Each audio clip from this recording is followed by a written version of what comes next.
Hello and good morning, everyone.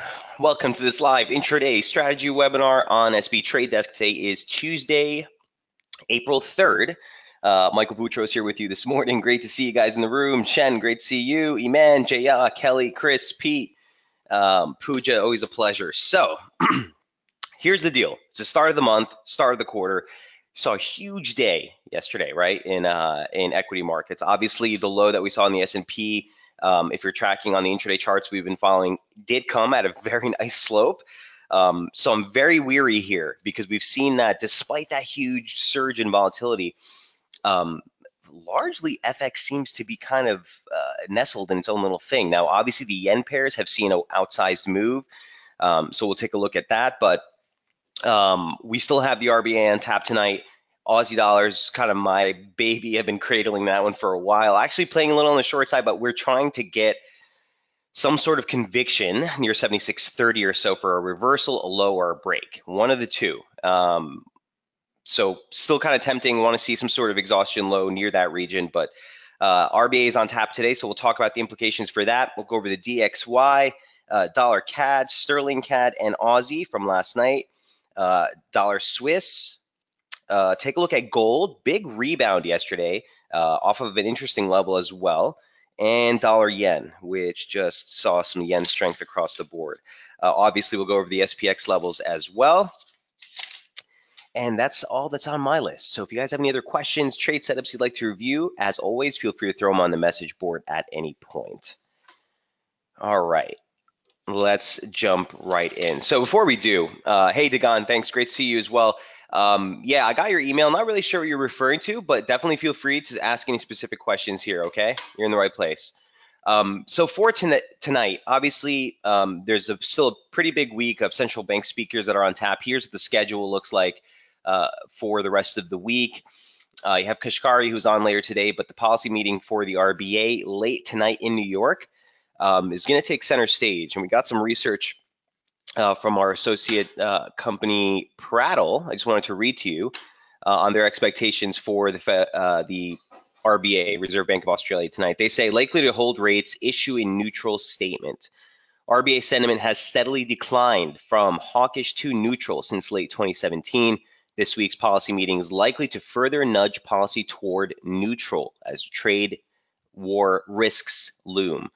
Though the Aussie economy continues to appear resilient, even as it grows more slowly than policymakers had previously projected. So that's the expectation from them tonight from the RBA. It seems widespread, guys, that everyone seems they're going to be holding. It's really whether the commentary nudges a little bit more towards neutral. Kind of came out a little bit more of a hawkish stance last year. It looks like they're expecting a little bit more of a neutral move. So where does that leave us with the Aussie dollar? I guess we should start there. We'll circle back to the DXY, but with this on hand, it's going to be the main focus for me over the next 24 hours at least. Remember the longer scale picture of what we're looking at with Aussie. 76.30. It comes in a little bit lower on the daily chart. I'll show you that in a moment, but huge area of support. You've all seen this chart before. This is basic trendline support off the lows from 2016. We have 3 touches, converges on a 38.2 long term from that low, a 618 from the swing low that we made last May, and some former trend lines. Again, that slope support, but basic trendline resistance also extending off that 2016 high, that consolidation. It was a 4-point touch before inevitably breaking, acceleration on both sides. All of that converges right here. The big level of resistance you need to get through is basically these highs, 77.70s, I'd put it around. You got the 52-week moving average, you have the 200-week moving average long term, and again, also same slope, parallel. That pivot has been some nice pivots in price on a weekly basis, so that kind of would confirm and leave the way for the larger reversal. Until that happens, this is our world right now, between 77.50 and 76.30 for Aussie. So we want to see a reaction. Ideal scenario, you get a push into that region, then you reject or move higher. The end of the day, if we do see a downside break and close below 76.30, 76.12 specifically, which I'll show you in the daily chart in a moment, would be a nice extension, would be game over, right? It would suggest that there's a much larger break on the downside for Aussie dollar. Not my favorite scenario, but that's what we're coming up against here in the Aussie over the next 24 hours. And with the RBA interest rate decision on tap, that could be the catalyst that we need to get this thing going. Okay, so remember this chart, know it, 76.30. The reason we allot down to 76.12 is because the daily chart has a very clean 100% extension right there off the highs from the year, and that converges dead on with that 2016 trendline support. So even if this thing jackknifes lower, okay, tonight, 76.12 is max what I want to see this thing drop into for us to continue to favor the broader uptrend that we've been in since 2016. Okay, I hate cliches, but we're in the trade till we're not. At the end of the day, this is multi-year trendline support, convergence on an extension off the high, a measured move, and above 76.11, I'm now starting to look for exhaustion. Okay. Ozzy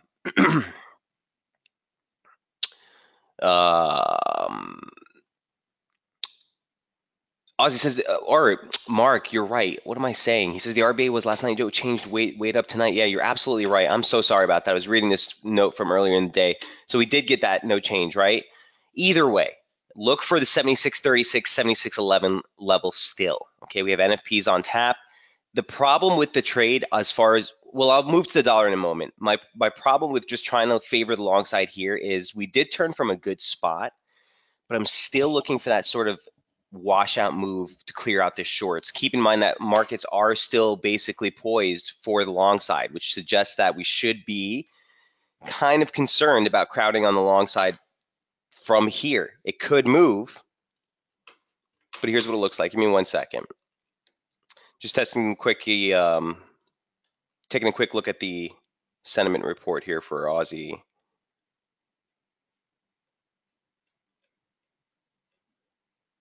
Okay, yeah. So just as suspected. So this is the IG client positioning. We get this on the back end so you can see it here, suggesting where we are here. As far as momentum is concerned, that's a different deal. As far as positioning is concerned, the positioning on the long side has started to pull back. That's actually a good development from yesterday. Yesterday, I was seeing this thing continuing to climb higher, suggesting that the longs are building. Not a good necessarily thing that you want to see to try to fade the move. But now that we've seen the longs start to clear out, that washout could be at hand. It's still too early to tell, but at the end of the day, you know, these are the two levels that we've been talking about as far as where this thing could wash out on the downside. Mark, thanks for giving me that heads up. That's a little brain fart on my end. So with Aussie being at risk currency, do you take the risk trend stock market into consideration when you contemplate opening a long position trade at the support level? Shen, great question. I don't really want to work too stringent with that corollary move as far as broader risk in Aussie. There are times when that is sort of the go-to play, right? But Shen, I don't necessarily think we're there per se. Broadly speaking, it's something I do want to keep in consideration, right? But from an intraday or an intra-week standpoint, you know, I don't want to be kind of just focusing on necessarily looking for markets to move higher. And we'll look at the S&P in a moment. Let me come back to that question, Shen. So Aussie, right? Here we are. Need to get through 77.50, as we said in the weekly chart, to get back on the constructive side to confirm the low. If this thing moves lower, 76.30, 76.12 maximums where you want to see this thing turn. Momentum, right? Broadly holding 40, not the cleanest, but struggling to hold 40 here. So very important tell as well. Intraday, very clean, very clean.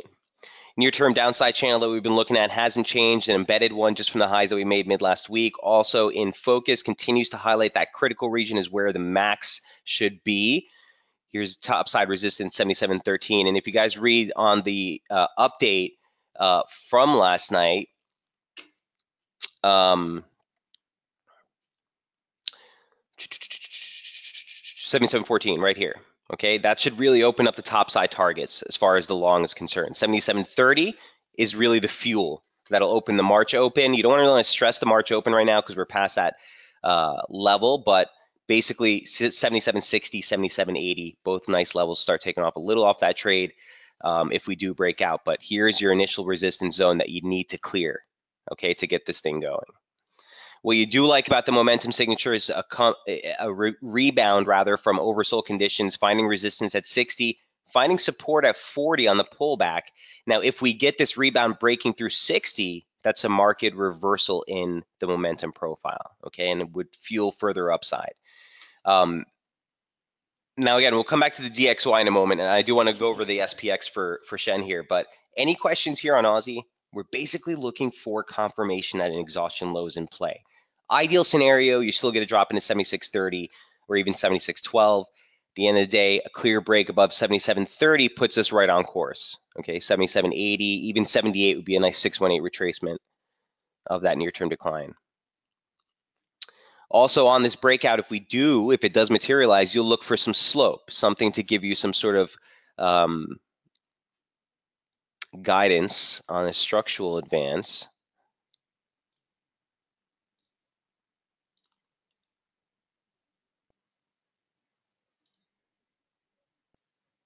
You know what I mean? Way too early to tell, but further highlights this, gives us a little bit time expectation of where we should be looking for the topside levels. So I'll come back to this. We'll see if we can add this as a sort of functional slope or not, but right now, just focus on possible topside break above 77.30. Any questions on Aussie? Sorry about the little mindless brain fart there as far as the RBA. So looks like they were right as far as Prattle's concerned. Other commentary today, this week, you want to be mindful of. They have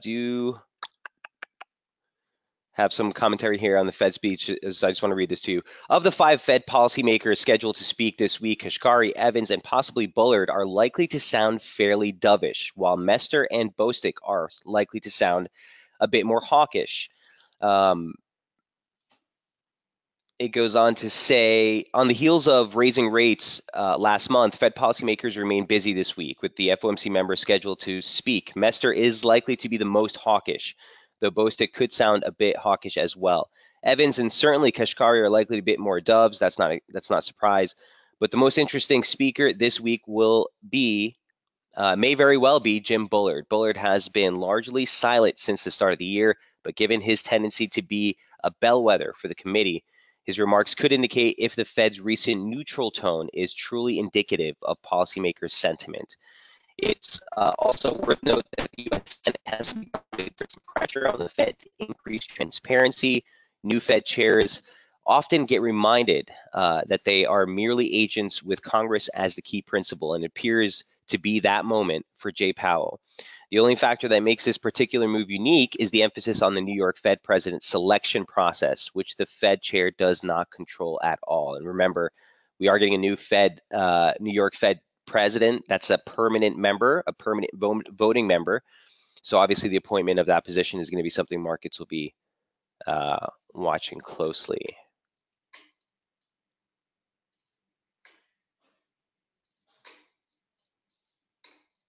Okay, so that's the notes from Prattle. Interesting stuff, but at the end of the day, it doesn't change anything from the technical outlook. We're looking for an exhaustion low in Aussie, and hopefully this setup is so beautiful. We get something off 76.30. Questions, comments, concerns? Spent a little time on the Aussie, but it's been the one I've been most focused on. Really like this low materializing somewhere here. Okay, let's circle back real quick to the SPX, and then we'll go back to DXY. So, Shen, with regards to your questions, look, the reason this is not outside the realm of the possibility that you're talking about with Aussie kind of following risk is because of where the SPX is. Now, I don't want to make a big call here and saying that we've made some sort of near-term low in price, but where it happened and how it happened certainly is very interesting. I'm going to bring your attention to the weekly charts. I also posted this on Daily FX yesterday. As far as the SPX is concerned, it's a huge spot. It's a huge spot. And the weekly close, as far as, with regards to this specific chart, is really what the tell is going to be here.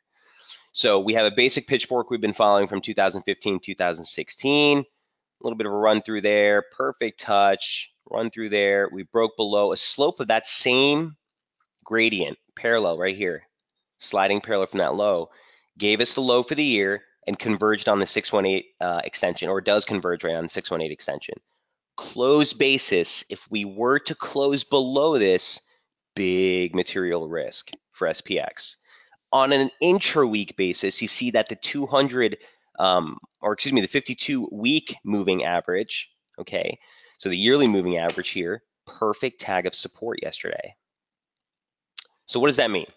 Well, as far as this chart is concerned, still means we have to wait to see what the weekly close does. If it closes below 25.86, I still think that risk is there. If we close above, you could see a scenario where you see a little bit of an updraft or a rebound here, a little bit of a recovery in the SPX. Looking at the momentum signature, this is basically the momentum lows that we made back in 2016 on the advance. You can see right there with this pullback here. So big risk, huge inflection point. Below, look for 24.60. I know it's a big drop, 24.50, but that's basically what we'd be facing if we do move lower from here. And if we clear last week's high, that would be the recovery play. Don't see anything to suggest that's going to happen. So you have the key levels in mind, okay, on the weekly chart. The daily chart looks like this. Same level right there. Wait a minute, also converges now on the 200-day moving average. Another reason we were watching this level last week, what caught the lows, here we are straddling that level right here. So the daily chart leaves this thing vulnerable, you know what I mean? Even if we take basic slope resistance on a trigger play here, doesn't look all that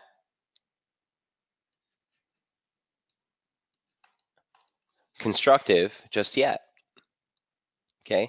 Now you're seeing some divergence, which is something that I was paying attention to, which is why the low that we just made yesterday, and we'll look at the intraday chart in a moment, does look very precarious. But you could see that we made a close on a lower low. The oscillator made a higher low, okay? Both of those reference points above 30 tend to be pretty decent signals. So yeah, that could be a near-term exhaustion low. We're testing near-term resistance right now, again, at the 200-day moving average, okay, 25.95. So watch what happens here today. If we continue to drift lower below 25.86, it's pretty problematic. Intraday, this is what we've been looking at for the SPX. So this was the update that we had back last week for the S&P 500. This is the same slope.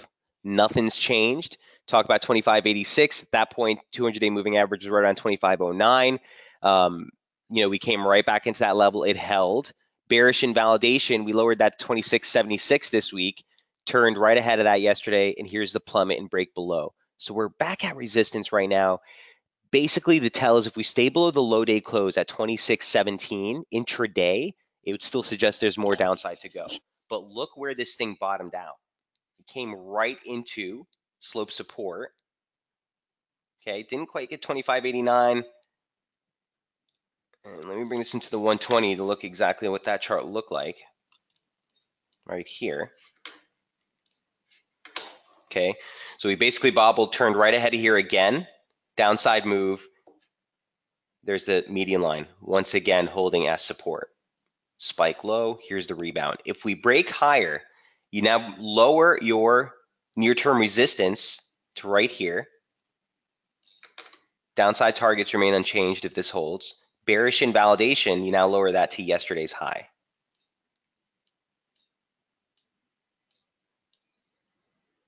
And the slope continues to work perfectly. See that?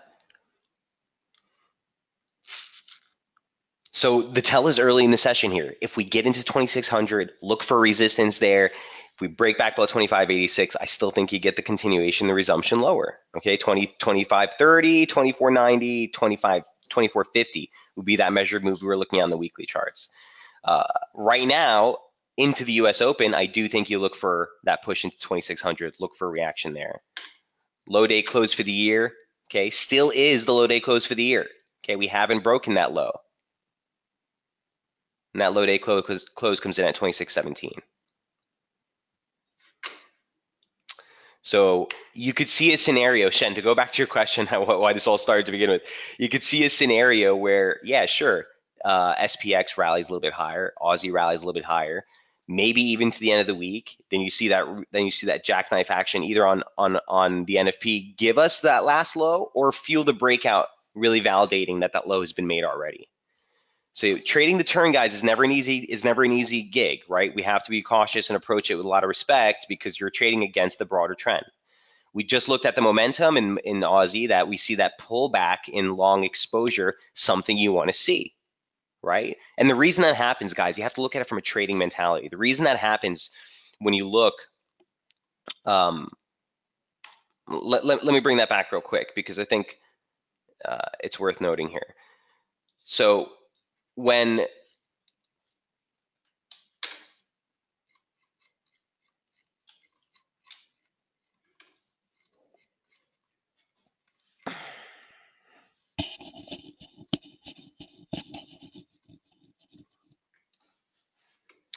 when you see this happening, think about it from a logical perspective, right? Markets are moving lower. There are people who have been long on the decline. They're underwater. The market starts to return a little bit. Those guys who are underwater, as soon as they get an acceptable loss barrier or they get to break even, they're washing it out, right? And they're buying to further to close out that position, right? As the market starts to rebound and move higher, you're seeing that to start to materialize and the long positions start to come off. That's them giving up, getting out of those positions, basically when you want to see some sort of turn in price. So I don't typically stress this sentiment index or any type of sentiment in general, but right now it does look pretty telling and continues to support that. So when you look at the SPX, you can see a scenario where you get the recovery near term. If the breakout materializes, maybe that helps us fuel the Aussie rally that we're looking for. Shen, does that make sense? You don't want to take it on a day-to-day, tick-to-tick basis because it's just not going to work that way right now. There are periods in time where there has worked. During the financial crisis, it was like clockwork. That's just not the market you're in right now. That being said, all things held constant, yeah, you're looking for similar type of behavior here in the SPX as well. I just think the spike low that was made there, if we clear the 50 line to the upside again, yeah, you got probably a possibility for a little bit more of a recovery, and that would fuel, based on the corollary, the loose corollary we have now, further strength in Aussie. He says, yes, got it, thanks. Hey, you're more than welcome on that. Okay, let's move on. So that's the SPX. Let's go back real quick to the DXY.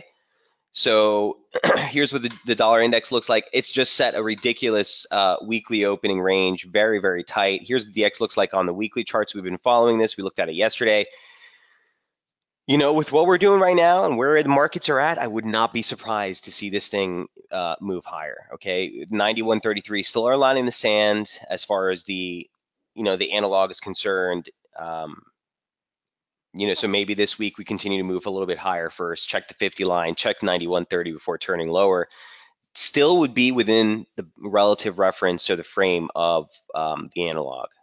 Okay, so obviously we didn't make that last low. We kind of held in price on the recovery. Still got a little bit more room before having to make another low here. Okay, momentum is right at resistance on the weekly basis too. So watch this on the close of the week. We'll revisit this obviously on Thursday, right ahead of non-farm payrolls, but definitely something we'll be paying attention to. So DXY on the daily looks like this. Obviously, we talked about last month's opening range never giving out. High day reversal close still comes in at 90.24, so that's a level they're going to be watching for resistance. And if we do get the rip higher, we're looking for a rally into this region to sell. If we get a weekly opening range break to the downside, here's the intraday chart. One thing I do want to note on the daily chart, very interesting, right? We talk about these concepts all the time, but we fail to actually point them out when they're really blatantly staring at us. And I think right now is one of those moments. Momentum, failure ahead of 60 ever since the recovery off the lows for the year. So if you see that break to the upside, momentum break above 60 again, it would fuel that push into 91.33. All things held constant, the momentum profile still remains bearish here. Intraday. Here's what this sucker looks like.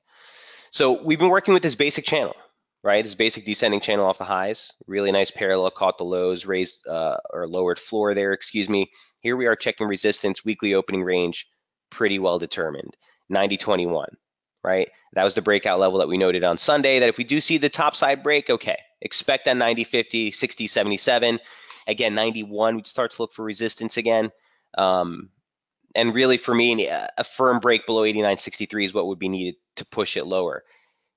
Take your eyes off the red line for a moment. I'm going to get rid of this and clean this up for you. and just look at this a little bit broader.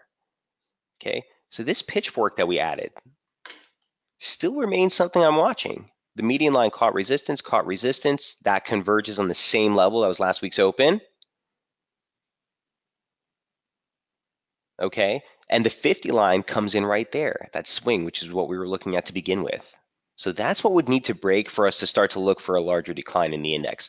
Till that happens, guys, the weekly opening range made a really strong rebound. I think it was, if I'm not mistaken, it was outside range day, but not an outside reversal day, but a pretty big reversal that we made there. So wouldn't be surprised to see this thing push higher. I'm very cautious on DXY, which you haven't seen me put too many updates out on Euro specifically lately because I'm just not really at ease with what's happening here. Kind of need to let this thing resolve. It's either drop into here, look for more support for the push higher, or if we break, you're going to have to expect that move up towards 91, I think, to get back on the short side. So a little bit split here still in DXY. I'm going to wait this one out. Like I said, Euro really hasn't been in my crosshairs for a while, so I think you wait some clarity on this. Interestingly enough, Swissy has, so it could be the tell. But we'll move that in a moment. Any questions here on DXY? Let's move into dollar CAD real quick. So here's what Loonie looks like. Okay, and here's what we look like last night in dollar CAD. There we go. So again, recall the weekly charts on this thing has been very clean. We came and turned right off of a pretty critical level in the longer term right here, 31.31. We didn't quite get into that region. The high was 31.25, and then we turned. And we're still not out of the woods yet either, right? I still want to see a break below that basic 52-week moving average, nothing crazy. It converges right now at the 28 handle, basically right on that slope from 2012. A long-term basic trendline support that has been such a clean pivot in this pair. Even on the breaks, each break saw acceleration, tag of support, break, acceleration. That's the support level. Ultimately, another 100 pips down, we see 27 as a big region again as well. But right now, the focus is right here. Okay. So as far as dollar CAD is concerned, here's the daily chart. Another reason to be watching this 28 level. Okay. It's basically last month's objective opening range low. We tested that earlier this or late in the month, I should say. Okay, and there's that 2012 slope line. So 28, 27.90, 38.2 retracement. This spot right here is what we would need to validate. A nice move lower. Here's what it looks like on the intraday charts. We were talking about that ascending channel yesterday, wanting to see a stretch near. Well, obviously, we talked about 618 extension yesterday at 29.38 as being the initial resistance. I didn't think it was actually going to break from here, but here's the break below. Initial weekly opening range lows, basic slope support, the median line, and now we're testing the March open, 28.29. Okay. At this point today in US trade, if this rebounds, look for resistance right back here. Last Friday's low converges on the median line. That's also this week's opening range low. If we hold below 28.58 on a bounce, expect to see the extension towards 27.90 and the 50 line again. The 50 line right now, guys, comes in right around like 27.60 or so. Okay. The way to play this right now is on the rebound, this does need to hold the median line resistance or at least former channel slope support. So if we rebound from here, look for resistance at one of these levels. Needs to hold. If we make it back through the weekly open, forget it. Okay. You still could see that wash out higher. So at this point, I'm going to go ahead and get rid of that 100% extension, the 618. Resistance now is right here, the weekly open, 50 line. A break lower from here, 27.90. And again, let's call it 27.60 is going to be that lower parallel. Finally, the turn in dollar CAD, right? Skies open up. We've been waiting for this one for quite some time. So let's see if we can finally make it through the March opening range lows. Would be a really good start. Would be a really good start.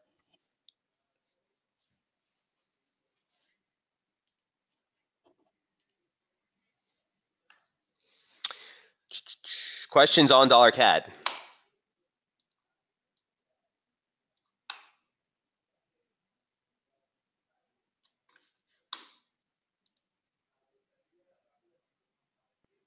Okay, Aussie settling a little bit below that slope. Okay, let's see how that plays. Dollar CAD going once, going twice, sold, and here's sterling CAD.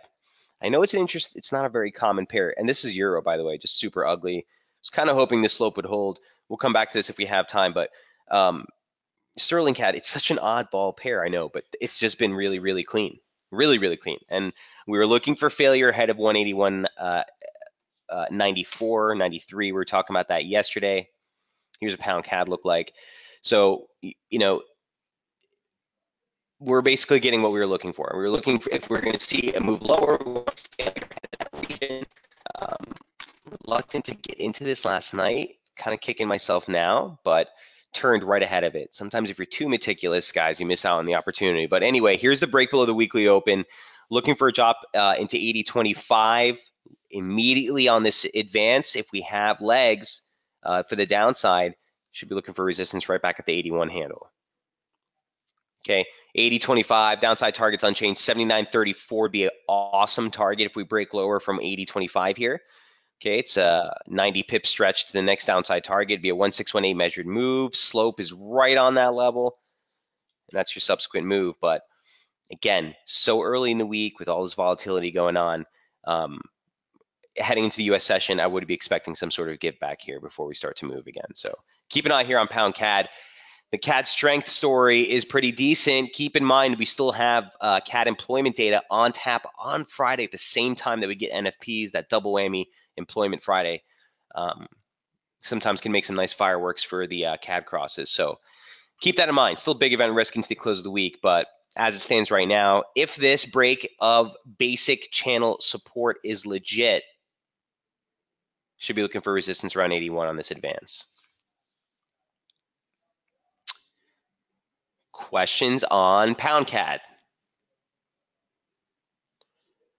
Okay, that's number 5. Number 6, Swissy, loosely following this one. Last time we looked at this was, late last month, but it came into a huge resistance level last month. We were talking about this 94.40, 94.70 barrier, pop through on a weekly close basis. That's been offering support since. The weekly chart doesn't have any eminent resistance here, but as you dig deeper, you're looking for sort of validation that these slopes, okay, that we've been following in red, have actually started to break, or this is a legit breach. So on this pullback, this is where support should be if this thing has legs for the move higher into 96.13. Getting into the intraday chart, there was the break of channel resistance late last week, then we closed basically right at that channel resistance line. March high day close that we made late last month is basically near-term resistance, and we were looking for a break of this range. Swissy right now, it kind of peeked through right ahead of the webinar here, and then, like, what the hell is that? Momentum, pretty much equal highs. So I don't think you have clarity on this one either. I think you have to kind of wait with the euro on it, but I think the levels are clear as far as breaking below 95.14. That would be the recovery. So if the dollar pullback materializes, this would be the break of slope support and a decent pivot in price. I think that would shift this thing a little bit more for a correction type of play back towards last month's open. Again, remember, last month's monthly open support held perfectly on the pullback and the stretch higher. That level converges on slope, again, basically in this region here, just around 94.30, 94.40.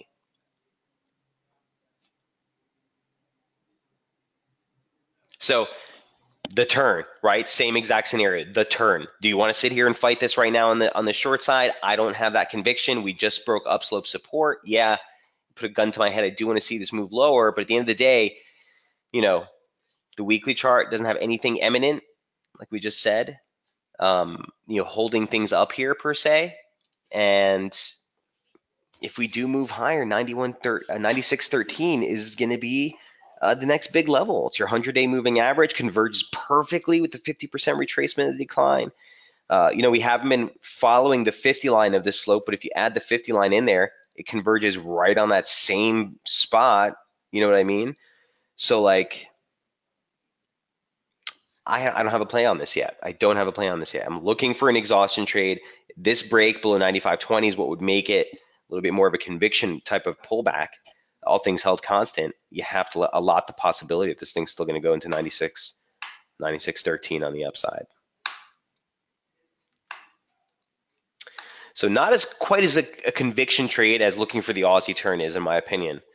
You're kind of fighting this breakout here, but all things held constant, this could just be a break of resistance, check as support, and move off. If that's the case, you really need to see a little bit more of an assertive move here.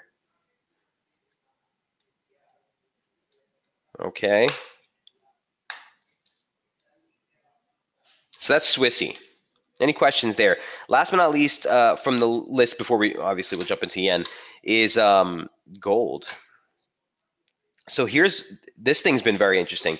The slope that we had drawn last week, that cheating slope with the adjusted reference point there has just been ridiculous, right? So we held that upper parallel 50 line caught resistance almost to the pip. Lower parallel caught support last week. That was our bullish invalidation level, right into it, held like a charm. The upside slope here with a 618 last night, and that's kind of what we had caught. I was a little concerned that you could see a little bit of a washout from that level, and we've gotten it, but I don't want to get too excited about trying to play the short side here. This thing, in my humble opinion, still stays constructive above 1325. It's the weekly, monthly, quarterly open at this point. It's gonna be a number you're gonna want to keep in mind. And the 618, obviously, we talked about is 1323. So that $2 range is still going to be sort of my bullish invalidation level. I know it's far from where we are now, but that's the only thing that would put me bearish. Otherwise, it looks to me like we just came off upslope support.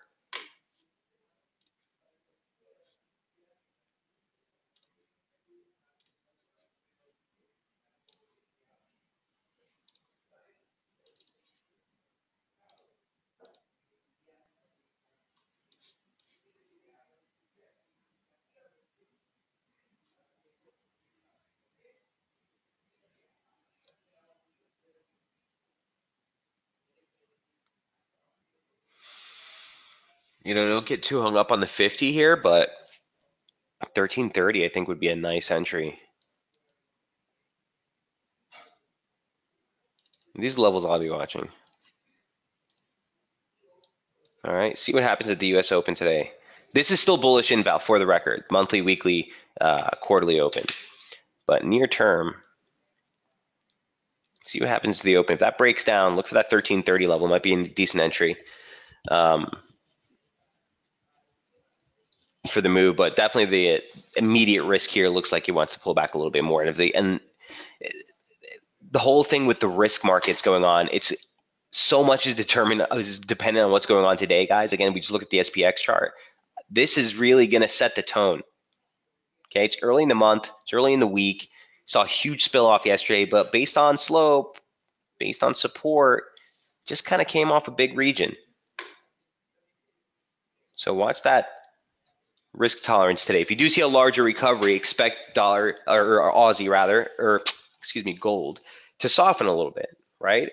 It doesn't necessarily necessitate that we need to see markets come off for gold to rally, but we want that volatility to remain. Ruth says, what about sterling and euro dollar? So yeah, I haven't really been a fan of them. We'll circle back in a moment. Let me just hit Ruth real quick, dollar yen. This will be number 8 because that pretty much saw one of the biggest moves yesterday. So came to a 50% retracement of the advance. Look at this pivot in price, and we just rebound. This threw me off. This break that we saw yesterday, I thought would have a nice entry on a move down towards 105.50, but here's the recovery right back into the weekly open. So we essentially are unchanged on the week. And I still think you possibly look for a move higher here. I just don't know how to play it. I don't know how to play it. On a pullback today in the U.S. trade session, if 106 holds a support, the 50 line here, we get a decent pivot here, might be a nice entry for that stretch into 106.38, 106.66 is still can kind of be a big level. That was last month's open, the 618 retracement. But you're not too far off the weekly high from here, so I can't really advocate getting into a long position. Here's dollar yen on the weekly, by the way. Why this all got jackknifed was that recovery last week. Big old outside weekly reversal. I'm not going to fight that. So a little possible more upside here for dollar yen. So Ruth, with your two questions here, let's hit pound dollar. You know the pound cross I've been favoring more has been pound CAD, right? Because just of the structural cleanliness, let's call it, of where we're coming off of. Near-term slope's been clean. We just broke support. This could be allotted mostly to CAD strength, right? Because we're seeing that materialize in CAD as well. But if you look at pound dollar, it's not the cleanest move. So remember, turned our focus a little bit lower last week. We were looking for a hold here at basic slope support. That broke. 100% extension of the decline held. So if this is correction, nice spot to hold. But I don't necessarily have a structural support that we can try to trade off of yet. And like I said, with the dollar where it is, I don't want to fight that either. Broadly constructive, sterling. Ruth, nothing changes, right? Weekly, daily charts remain unchanged on pound. The whole thing remains constructive. Question is, does this pullback give you a steeper drop before the resumption or not? So depending on how you're looking to play this on the intraday basis, I'm not really looking at, I don't have enough conviction to start stacking on the long side yet. I obviously want to be long, but this is not something I'm willing to really try to fight here. Downside 39.79, 39. This would be a bigger region. Really nice pivot, huge confluence of Fibonacci levels. Nice spot where you'd start to look for a possibility for another move higher. Look on the daily chart where that level converges on. Basic slope support from down here.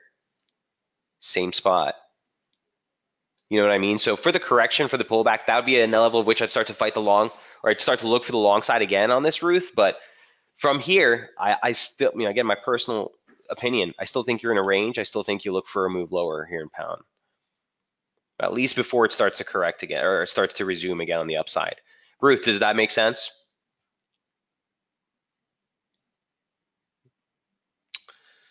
So that is sterling. She says yes, and I think the last sterling update, no really changes to any of those levels. Just make sure.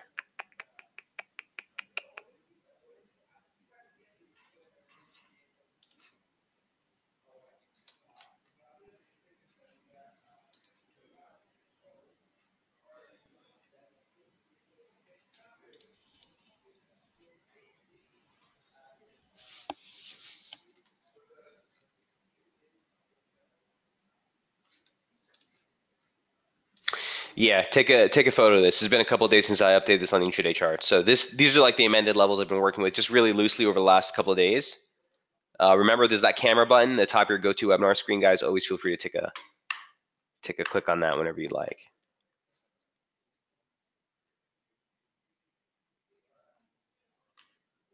Okay.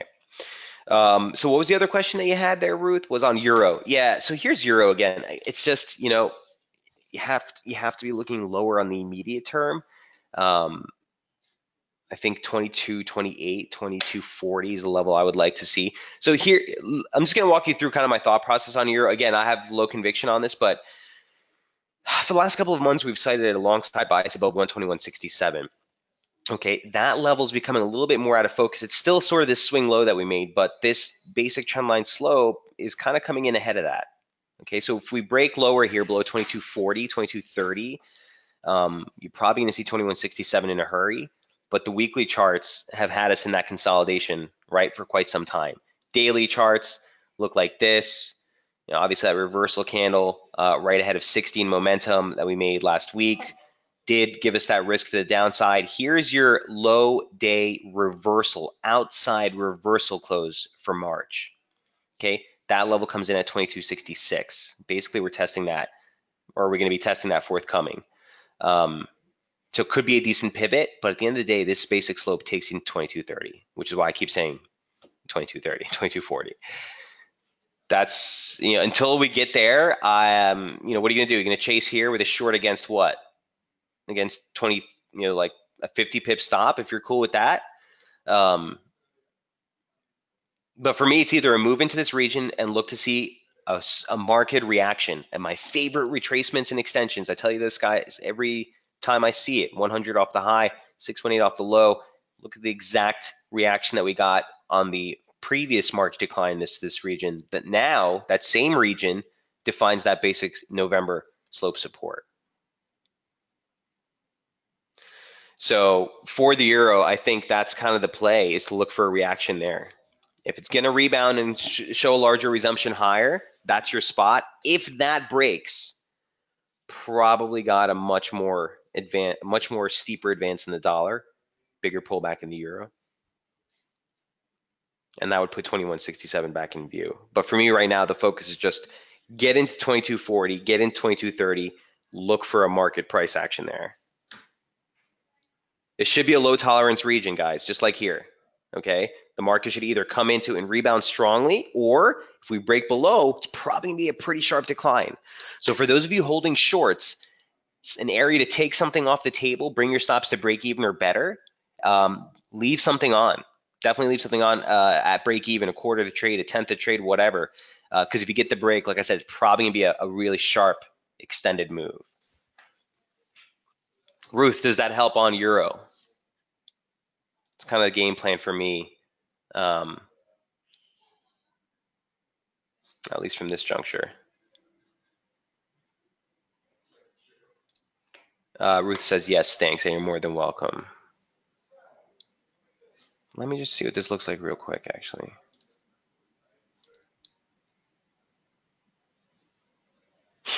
Wow.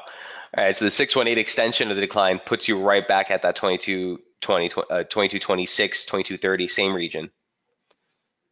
Where's that 100 come in?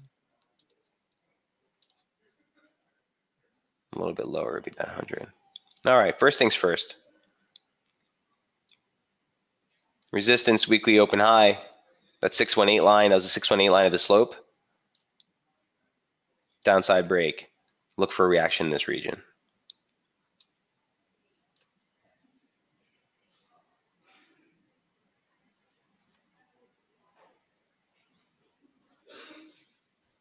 Okay, so that is euro. Let's see if we can't get something there.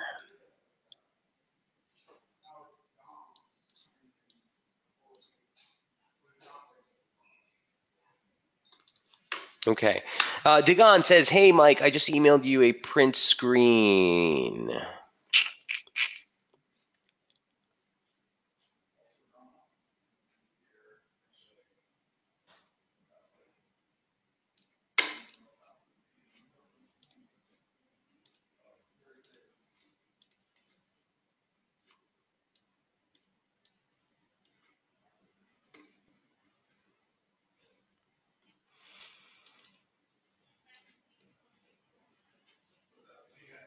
Okay, and your question is, sorry about the silence there, guys. He says, a ways back in a distant webinar of yours in 2015, you made a comment stating that you would trade a trigger break of the RSI 70 good swing price at a clear high. Would you take this kind of trade today, or now would you wait for the retest? Dagon, you're talking about a break above 70 in momentum? Below. Yeah. No, that's a trade I would take today. There's nothing, yeah, that's still consistent. I'm not sure where your question is here, stating that you would trade a trigger break of the RSI 70. Yeah, if price is coming, it's all based on price, Dagon. So let me show you an example of where that wouldn't work. Here's one right here, right in front of us, okay? What Dagon is asking, guys, just to bring you up on the room, he was going through some old webinars and he was looking at, we were talking about trigger breaks back in 2015. Obviously, there's a lot has changed since then, Dagon, but the basic concept and the premise of that remains the same. And it's that if you're coming into resistance, the pullback and break below 70 momentum is usually a decent entry for a short because you have a decent stop against the high, okay? So on a move like this is why you never take momentum on face value and take a trade strategy just based on that. The pullback below 70 here, okay, would have been a trigger, right? Based on what I said there, right? As an entry for a short position. but price was not near resistance, right? Resistance was still up here. So price, where we're trading at, trendline basic support and resistance, Dagon, is always going to be the paramount. We're using momentum just as an indicator, an added help, another piece of uh, another tool in our toolbox to help us ascertain, okay, there's a shift in momentum happening. Okay, but these things need to interlock. We need to be at resistance, then the momentum profile starts to be important. That's different from a trade saying that's coming off of support or off resistance into a position. This is an example, okay, of one where it would have worked. So same respect of breaking below 70, breaking back from above 30 from below, right? Oversold conditions. Remember, you never want to fight this. Here's the break. Here's what price action did. This would have worked. You have an entry here. That's your trigger on the upside. Your stop is obviously against the low, and you play the upside targets. Okay, it was based on a single top rather than a double top. Yeah, Digon, double tops and single tops, these are things that, or a double top formation, these are things that help us get a measured objective.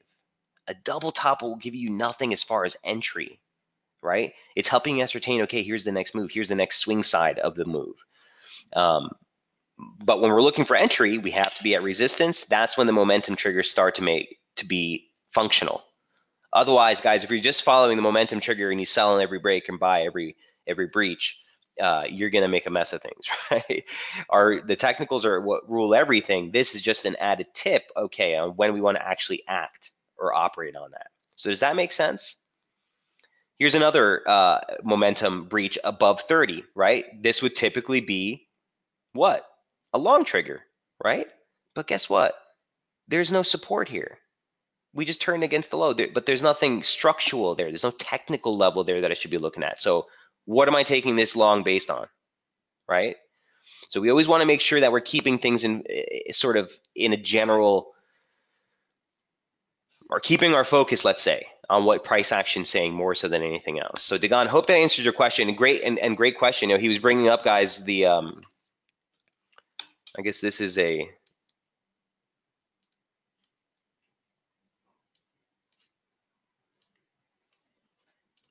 This is the freeze frame he was looking at from the webinar, and that was a perfect, example, because you have here a huge trend line resistance. Price broke into that level. On the pullback, you don't know, right? I don't know if this is going to rip through or not. Once we get a candle close and a momentum break below that on a 10, 15, 20-minute chart, that'll give you the conviction to play the shorts against that high. But it all starts with identifying resistance and support, right, Dagon? So good question there. Okay, so that's all I have, guys. Let me know if you have any other questions or trade setups you'd like to review. Dagon says, perfect. Thank you. You're more than welcome, sir. Great questions. He says, Dagon, hey, Mike, off the wall, have you ever tried turning your graphs, rotating your screen 90 degrees instead of up and down? You have left to right. No, I haven't.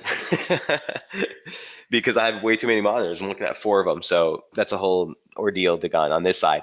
Eman says, hello, Michael. Just want to make sure of gold second quarter forecast. I tried to find it out, but I couldn't.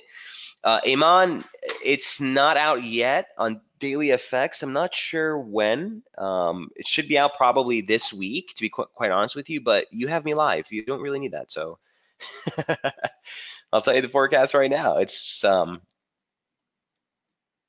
we've been pretty consistent on this. Gold, for all intents and purposes, gold has held a really well-defined range between some pretty critical levels.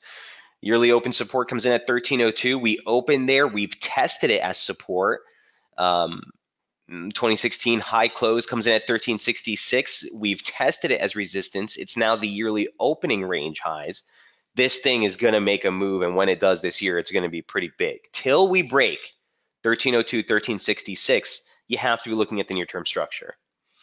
So the basic premise of that quarterly update is, you have support at 1302. That's well defined.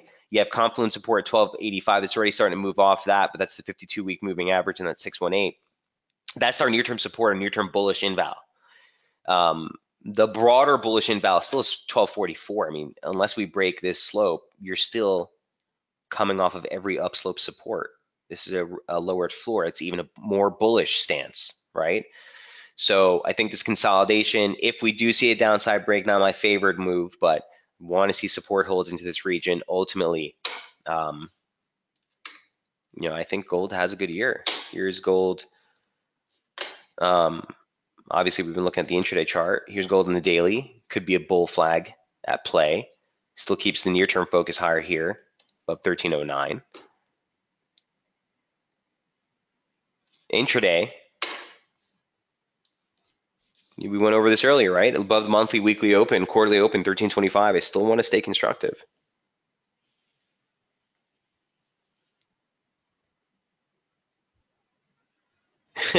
E-man, cheers. I appreciate that. Yeah, I'll let you know when it comes out. You'll see it tweeted all over the place. It's pretty big report for daily FX on a quarterly basis. So um, I'll be sure to bring you the link once that's out.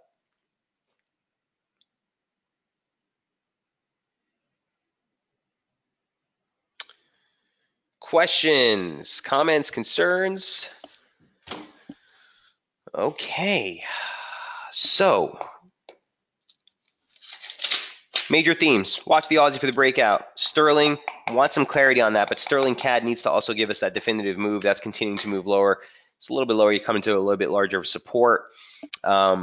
And SPOOs, you guys know what I'm thinking about with the SPX. It's going to be a pretty big deal if we fail at these highs below the low day close for the year at 26.17. Really need to start to get some traction above that if this is going to be um, a decent rebound in price. Otherwise, you know the deal. A long way down. All right. Guys, we'll end it there. Pick things up back tomorrow morning. As always, feel free to reach out on SB Squawks if you have any questions, and I will see you guys tomorrow. Best of luck trading. Cheers.